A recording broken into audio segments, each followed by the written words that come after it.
சாயிராம். ஜெய் சாயிராம். என் அன்பு கண்மணியே, காலம் போடும் கணக்கை இறைவனால் கூட மாற்றவே முடியாது. நல்லதை மட்டுமே நினை, நல்லதை மட்டுமே செய்து கொண்டே இரு. மற்றதை இறைவன் பார்த்து கொள்வான். ஒவ்வொரு செயலை செய்யும் பொழுதும் இது நடக்குமா நடக்காதா என்று நம்பிக்கையை இழக்காதே. உன்னில் இருப்பது உன் சாயப்பா அல்லவா? அனைத்தையும் உனக்காகவே நான் நடத்தி காட்டுவேன். இதுதான் உன் சாயப்பாவின் தர்மம். நம்பிக்கையோடு செயல்படு. யாரிடத்தில் இரக்கம் அதிகமாக இருக்கிறதோ அவரிடத்தில் கடவுள் நிச்சயமாக இருப்பார். பழகி பின் பலனை பெற்றவுடன் அதன் பிறகு விலக 1000 காரணத்தை தேடும் உலகம் இது. சற்று ஜாக்கிரதையாகவே இரு என் குழந்தையே. பிறரால் கற்றுக் கொடுக்கவே முடியாத, எளிதில் கற்றுக்கொள்ளவே முடியாத மிக முக்கியமான ஒன்று மௌனம் ஒன்றுதான். அந்த மௌனத்தை நீ பின்பற்றிக் கொண்டே இரு. எப்பொழுதும், எந்த இடத்திலும், எல்லா நேரத்திலும். அப்பொழுது உன்னுடைய வாழ்க்கை அழகாகும். எதை செய்வதற்கு முன்னாலும், எதை பேசுவதற்கு முன்னாலும் ஒரு முறை பேசு. அதை பேசுவதற்கு முன் 2 முறை யோசித்து பின் பேசு. எதுவுமே சில காலம்தான். ஆசைப்படுவதை, பேராசைப்படுவதை மறந்துவிடு என் குழந்தையே. நீ ஆசைப்பட்டதை மட்டும் மறந்து விடாதே. வெற்றி என்பது அனைவருக்கும் மிக சுலபமாக கிடைக்க விடுவதில்லை. ஆனால் வெற்றி பெறுவதற்கான தகுதி எல்லோருக்குமே மிக எளிதாக கிடைக்கும். வாய்ப்பும் கிடைக்கும். அதை எப்படி பக்குவமாக சமயோஜித புத்தியாக பயன்படுத்திக் கொள்கிறோம் என்பதுதான் வெற்றி அடங்கி இருக்கிறது. உன்னை யாராலும் தோற்கடிக்கவே முடியாது. நீ உன் சாயப்பாவின் பிள்ளை அல்லவா? உன்னுடைய நம்பிக்கையை தோற்கடிக்காமல் பார்த்துக்கொள். நான் இருக்கிறேன் அனைத்திற்கும் சாட்சியாக. எப்பொழுதுமே உனக்கு வரும் சுமைகளைக் கண்டு பயந்து விடாதே. சிந்தனை செய்து கொண்டே இரு. என்ன செய்ய வேண்டுமோ அதை பற்றி யோசித்து கொண்டே இரு. யார் என்ன பேசினாலும் அதை துளி கூட காதில் வாங்கிக் கொள்ளாதே. உன் மனதிற்கு எது சரி என்று படுகிறதோ அதை மட்டும் செய்து கொண்டே இரு. உன்னை மட்டும் எப்பொழுதும் நம்பு. உன்னை நம்பு, உன் மனதை நம்பு. உன் சாயப்பா மீது முழு நம்பிக்கை வை. நான் விழாமல் வாழ்ந்துவிட்டேன் என்பது பெருமையல்ல, வெற்றியும் அல்ல. விழுந்தாலும் எப்படி தன்னம்பிக்கையோடு எழுந்து அந்த வெற்றியை பிடித்தேன் என்பதுதான் வாழ்க்கையின் சூட்சமமே அடங்கி இருக்கிறது குழந்தையே. எனவே விழுந்துவிட்டால் துவண்டு விடாமல், அப்படியே உட்கார்ந்தும் விடாமல், கண்ணீர் சிந்தாமல் வாழ்க்கையே போய்விட்டது என்று எண்ணாமல் எழுந்து கம்பீரமாக வீர நடை போடு. உனக்கு துணையாக உன் அப்பா எப்பொழுதும் உன் அருகிலேயே வருவேன். நீ தடுக்கி விழும் சமயத்தில் உன்னை கை தூக்கி நல்ல வழியில் உன்னை அனுப்பி வைப்பேன். உன் அருகிலேயே நானும் வந்து கொண்டே இருப்பேன். உன் இலக்கை அடைய நான் என்ன வேலைகளெல்லாம் செய்யணுமோ அந்த வேலையை நான் செய்து கொண்டே இருப்பேன் என் பிரியமான குழந்தைக்காக. இந்த வாழ்க்கை ஒரே முறைதான். அதுவும் இந்த பொக்கிஷமான வாழ்க்கை கிடைத்திருப்பதும் இந்த ஒரு முறைதான். அதை சந்தோஷமாகவும் மகிழ்ச்சியாகவும் ஆனந்தமாகவும் வாழ கற்றுக்கொள். பொறுமை ஒருபோதும் தோற்றதே இல்லை. அதேபோல் பொறாமை ஒருபோதும் ஜெயித்ததே இல்லை. நாம் கேட்காமலேயே இத்தனை சந்தோஷத்தையும் மகிழ்ச்சியையும் அள்ளித்தந்த இறைவன் நாம் கேட்கும் சிலவற்றை தருவதே இல்லை. நமக்கு எப்பொழுது எதை தர வேண்டும், எந்த நேரத்தில் தர வேண்டும் என்பது அவருக்கு, நம்மை படைத்தவருக்கு நன்றாகவே தெரியும். நமக்கு நேரம் பார்த்து, நல்ல நேரம் பார்த்து நமக்கு தருவார் என்ற நம்பிக்கையோடு இருந்து கொண்டே இரு. நேரம் பார்த்து இறைவன் நமக்கு தரும் பொழுது அதை மகிழ்ச்சியாக ஏற்றுக்கொண்டு கிடைத்திருக்கும் இந்த அற்புதமான பொக்கிஷத்தை வைத்துக்கொண்டு எவ்வளவு மகிழ்ச்சியாக இருக்க வேண்டுமோ அவ்வளவு மகிழ்ச்சியாக வாழ்ந்து அவருக்கு நன்றி சொல்வதுதான் நம்மளுடைய முக்கியமான ஒரு கடமை. கவலை வந்துவிட்டாலோ, சோதனை வந்துவிட்டாலோ, வேதனை வந்துவிட்டாலோ, வாழ்க்கையில் பிரச்சனைகள் சூழ்ந்துவிட்டாலோ உயிரை மாய்த்து கொள்வது என்பது பிரச்சனைகளுக்கான ஒரு தீர்வாகவும் இருக்காது, முடிவாகவும் இருக்காது. எனவே என் குழந்தையே, சிந்தித்து செயல்படு. தோல்விகளைக் கண்டு அஞ்சாதே. அதை எதிர்த்து நின்று போராடு. உனக்கு துணையாக உன் அப்பா இருக்கும் பொழுது வீணாக எதற்கு பயப்பட்டு கொண்டே இருக்கிறாய்? நான் இருக்கிறேன் குழந்தையே. உனக்கு தைரியமாக வாழ்க்கையில் நடை போட்டுக்கொண்டே இரு. நம்மை புரிந்து கொள்ளாத இடத்தில் ஒவ்வொன்றுக்கும் விளக்கம் சொல்லி நம்மை பற்றி புரிய வைப்பதை விட மற்றவர்களின் புரிதல் படி அவர்கள் விருப்பப்படியே புரிந்து கொள்ளட்டும், நினைத்து கொள்ளட்டும் என்று நினைத்து கொண்டு அப்படியே அந்த இடத்தை விட்டு நகர்ந்து விடுவதுதான் புத்திசாலித்தனம். தவறான புரிதல் இருக்கும் இடத்தில் நீ சொல்லப்படும் விளக்கம், உன்னை நிரூபிக்க நீ சொல்லும் அந்த வார்த்தை எளிதில் புலப்படாது. உன் வார்த்தையும் அவர்களுக்கு கேட்கவே செய்யாது. அர்த்தமற்றதாகவே இருக்கும். எனவே மற்றவர்களுக்கு நீ நல்லவர் என்று நிரூபிக்க அவசியமே இல்லை. உன் மனதிற்கு நீ நல்லவராக இருந்தாலே போதும். நீ நிச்சயமாக வாழ்வில் ஜெயிப்பாய். குழந்தையே, உன்னுடைய உழைப்பு உண்மையாக இருந்தால் உன்னுடைய உயர்வும் நன்மதிப்பும் செல்வமும் செல்வாக்கும் எல்லாம் உன்னை தேடி வரும் சர்வ நிச்சயமாக. மகிழ்ச்சியை விட உனக்கு இப்பொழுது மறதிதான் மிக முக்கியமாக தேவையிருக்கிறது. உன் வாழ்க்கையில் நீ சந்தோஷமாக வாழ உனக்கு நடந்ததை, கடந்த கால நிகழ்வுகளை முதலில் மறந்துவிடு. அதுதான் உன் மனதிற்கு மிக முக்கியமாக தேவை. நீ மறந்துவிட்டால் மகிழ்ச்சி தானாகவே வந்துவிடும். மனம் நிம்மதியாக இருந்தால் சந்தோஷமும் மகிழ்ச்சியும் தானாகவே உன் மனதில் வந்து குடிக்கொண்டுவிடும். நீ நிம்மதியாகவும் சந்தோஷமாகவும் உனக்கு கிடைத்திருக்கும் இந்த பொக்கிஷமான வாழ்க்கையை, ஒரே ஒரு முறை வாழப்போகும் இந்த வாழ்க்கையை மிக ஆனந்தமாக வாழ்வாய். நான் இருக்கிறேன். உனக்கு வேண்டியதை அனைத்தையும் அள்ளி அள்ளி கொடுக்க உன் அப்பா இருக்கும் பொழுது, அதற்கான பொறுப்பை உன் அப்பா ஏற்றுக்கொண்டிருக்கும் பொழுது வீணாக பயப்படாதே. தேவையில்லாமல் மனதை போட்டு குழப்பிக்கொண்டே இருக்காதே. என் பார்வை எப்பொழுதும் உன் மீதுதான் உள்ளது குழந்தையே. நான் பார்த்து கொள்கிறேன் அனைத்தையும். என்னை மீறி எதுவும் தவறாக நிகழாது. உன் சாயப்பா சொல்கிறேன். இதுதான் உன் சத்திய வாக்கும் கூட. என்னுடைய வாக்கு என்றைக்கும் பொய்யாகாது. நான் கூறியது அனைத்தும் சர்வ நிச்சயமாக நடக்கும். இதுதான் உன் சாய் தர்மமும் கூட. உன் விதியே மாறப்போகிறது. உன் விதியை மாற்றும் வேலையை உன் சாயப்பா கையில் எடுத்திருக்கிறேன். இனி உன் வாழ்வில் சந்தோஷம் மட்டுமே நிலைத்திருக்கும். நீ மகிழ்ச்சியாக வாழப்போகும் அந்த தருணம் கூடி வந்துவிட்டது. என்னுடைய பதிலுக்காகவும் உத்தரவுக்காகவும் காத்து கொண்டிருக்கிறாய். தயங்காமல் செய். இனி உன் வாழ்வில் எல்லாம் சுபமாகவே நடக்கும். நீ தொட்டதெல்லாம் துலங்கும், கேட்டதெல்லாம் கிடைக்கும். நீ விரும்பியது அனைத்தும் நிறைவேறும். நீ ஆசைப்பட்டது எல்லாமே நடக்கும். நான் இருக்கிறேன். என்னுடைய ஆசிர்வாதம் எப்பொழுதும் உனக்கு உண்டு என் கண்மணியே. நாம் எடுத்து வைக்கும் ஒவ்வொரு அடியும் அவர் கொடுத்ததுதான், அவர் அளித்ததுதான். யாருமே பார்க்காத இடத்தில் கூட நம் சாயப்பா நம்மை கவனிப்பார் என்று தெரிந்து கொண்டாலே போதும். யாருமே செய்து கொடுக்க முடியாத உதவிகளையும், யாருமே தீர்க்க முடியாத பிரச்சனைகளையும் சாயிநாதர் கொடுப்பார், தீர்த்து முடிப்பார். யாரிடமே கேட்டு கிடைக்காதது சாயியிடம் கேட்டால் நிச்சயமாக கிடைக்கும். இதோ இன்று கூட சாயப்பா வரங்களையும் ஆசிர்வாதங்களையும் வாக்குகளையும் நமக்கான வரங்களையும் அள்ளி அள்ளி கொடுக்கவே வந்துள்ளார். சாயப்பாவிடம் கை நிறைய பெற்றுக்கொள்ளலாம். சந்தோஷமாக நிம்மதியாக வாழ்க்கையை வாழலாம். ஓம் சாயிராம். உன்னுடைய வாழ்வில் நீ எதை நினைத்தாலும், எது கிடைக்க வேண்டும் என்று விரும்பினாலும் அது உடனே உனக்கு கிடைக்க வேண்டும் என்று ஆசைப்படுகிறாய், விருப்பப்படுகிறாய். நாம் எது கேட்டாலும் கிடைக்கவில்லை. எது நடந்தாலும் நம் வாழ்வில் அது நலமாக இருப்பதில்லை. நமக்கு மட்டும் ஏன் இந்த வேதனை என்ற உன் மன குழப்பத்திலிருந்து, உன் மன வேதனையிலிருந்து முதலில் வெளியே வா.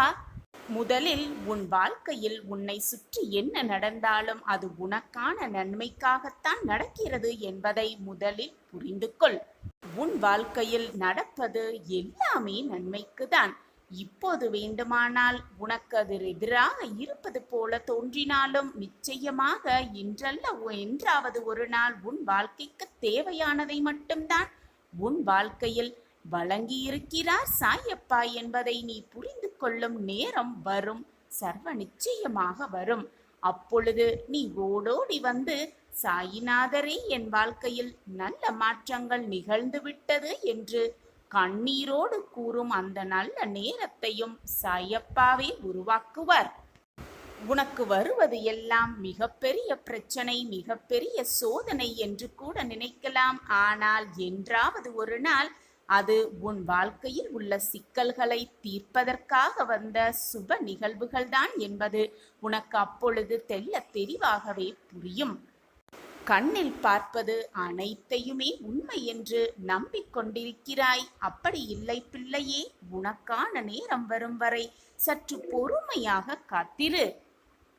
இன்று தவறு என்று நினைப்பது எதிர்காலத்தில் நிச்சயமாக சரி என்று நீ நினைக்கும் அளவிற்கு நல்ல மாற்றங்கள் உன் வாழ்வில் நிகழும். சிறு மாற்றமே ஆனாலும் அது சிறப்பான மாற்றமாக நிச்சயமாக இருக்கும். இது உன் சாயப்பா உனக்காகவே கொடுக்கும் சத்திய வாக்கேதான். நீ மனம் நோகும் அளவிற்கு தான் உனக்கான சோதனைகள் உன்னை இப்பொழுது சூழ்ந்து இருக்கிறது. அதனால்தான் வாழ்க்கையே நீ வெறும் சோகமாகவும் பாரமாகவும் நினைக்கிறாய். அனைத்தையுமே துச்சமாக எண்ணிவிடு. என் மீது உனக்கு நம்பிக்கை இருக்கிறதல்லவா?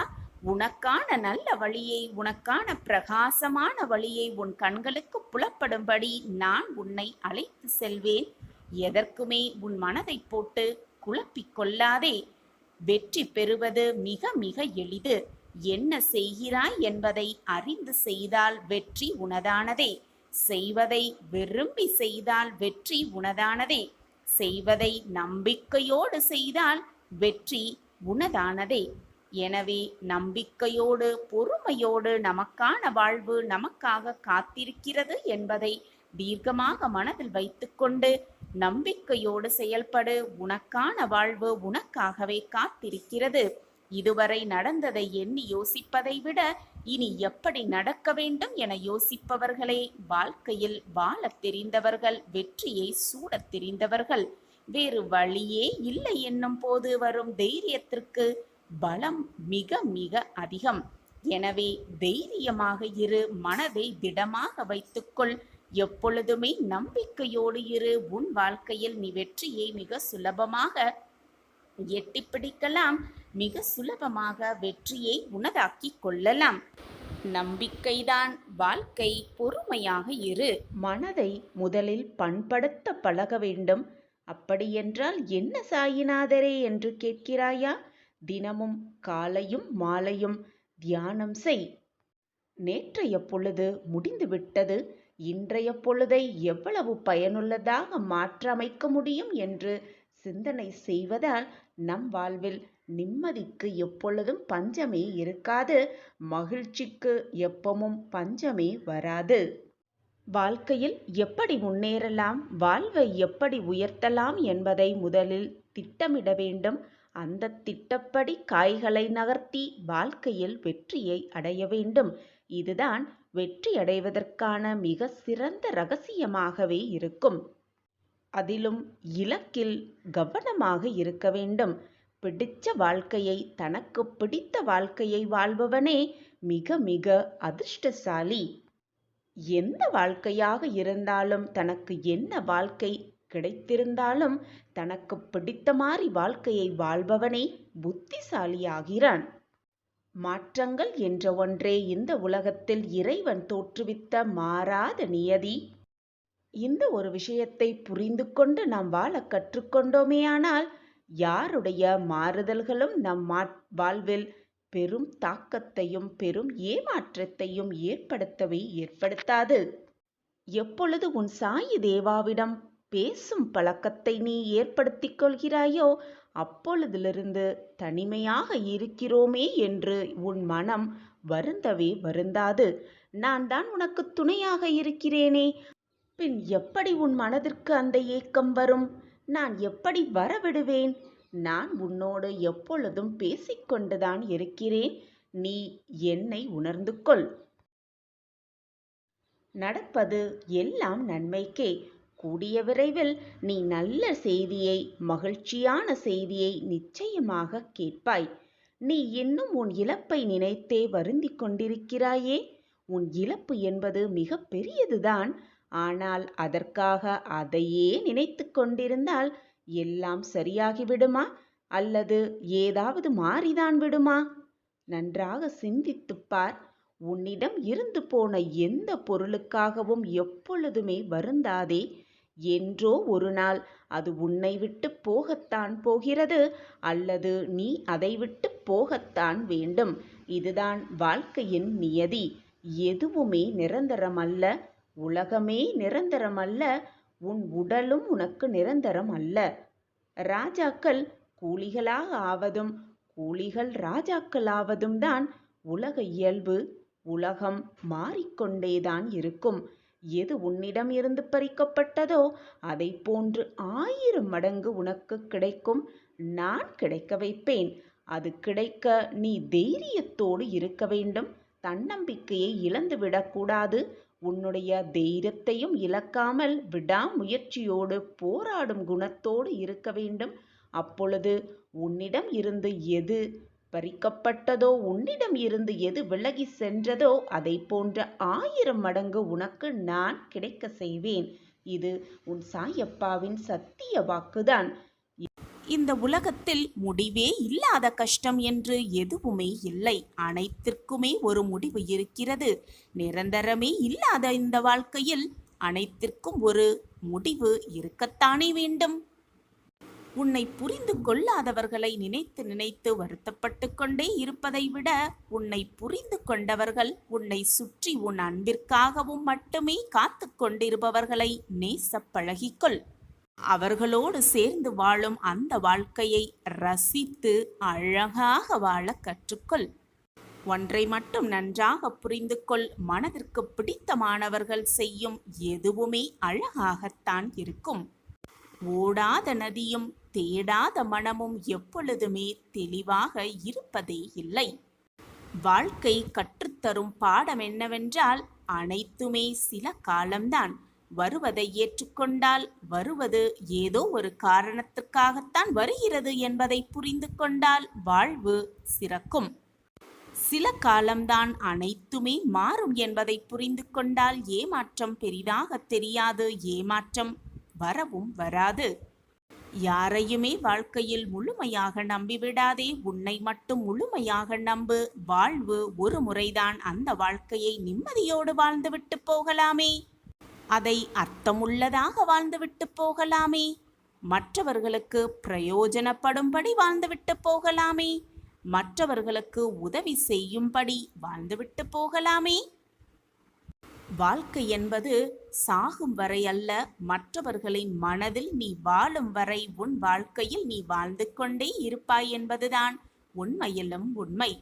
என் அன்பு குழந்தா, மனதை தேவையில்லாத விஷயங்களில் போட்டு குழப்பிக்கொண்டே இருக்காதே. உனக்கு வர வேண்டியது உன்னிடமே கொண்டு வந்து நான் சேர்ப்பேன். வாழ்வில் நீ உச்சத்தை அடைவாய். இன்னும் நீ கடந்து போக வேண்டிய தூரம் கொஞ்சம்தான் இருக்கிறது. வாழ்க்கையில் நீ பயணிக்கும் ஒவ்வொரு நாளும் ஒவ்வொரு அனுபவத்தை கற்றுக்கொண்டிருக்கிறாய். ஒவ்வொரு அனுபவங்களும் உன் வாழ்க்கைக்கான பாடம்தான். ஒரு முறை பாபாவை அன்புடன் நோக்கினால் அவர் ஆயுள் முழுவதற்கும் நம்முடையவர் ஆகிவிடுகிறார். உண்மையான அன்பை தவிர நம்மிடம் அவர் வேறெதையும் எதிர்பார்ப்பதே இல்லை என்பது யார் ஒருவருக்கு நன்றாக புரிகிறதோ அவர்கள் மனதில் நான் நிச்சயமாக லயித்து இருப்பேன். நிரந்தரமாக வாசம் புரிவேன். கூப்பிடும்போது காப்பாற்ற ஓடி வருவேன். எந்த நேரத்திலோ என்ன காலத்திலோ எந்த நேரமாக இருந்தாலும் நான் ஓடோடி வருவேன். சதா சர்வகாலமும் சாயி சாயி என்று உச்சரித்து கொண்டே இருக்கும் எவரை விட்டு நான் நீங்கவே மாட்டேன். நினைத்த வாழ்க்கையை உனக்கு கிடைக்கபடி நான் செய்து கொண்டே இருப்பேன். என் வாக்கு என்றுமே பொய்யாகாது. உன்னை துரத்தி கொண்டிருக்கும் கடுமையான துயரத்திலிருந்து விடுபட முடியாமல் கடும் வேதனையடைந்து அதை பகிர்ந்து கொள்ளக்கூட எவரும் இல்லையே என்று கலங்கிக் கொண்டிருந்த உன்னை நான் தேர்ந்தெடுத்திருக்கிறேன். உன் துயர் துடைக்க உன்னை தேடி நீ இருக்கும் திசையை நோக்கி நான் அடியை எடுத்து வைத்து விட்டேன். நீ விரும்பினாலும் விரும்பாவிட்டாலும், நீ கேட்டாலும் கேட்காவிட்டாலும், என்னிடம் பிரார்த்தனை வைத்தாலும் வைக்காவிட்டாலும் நான் உனக்கு நல்லதை மட்டுமே செய்வேன். அதுவும் நிரந்தரமாக நன்மையாக இருக்கும்படியே என் அனைத்தையும் செய்து கொண்டே இருப்பேன். எந்த சூழ்நிலை வந்தாலும், என்னதான் உன் வாழ்வில் நிகழ்ந்தாலும் நம்பிக்கையை மட்டும் இழந்து விடாதே.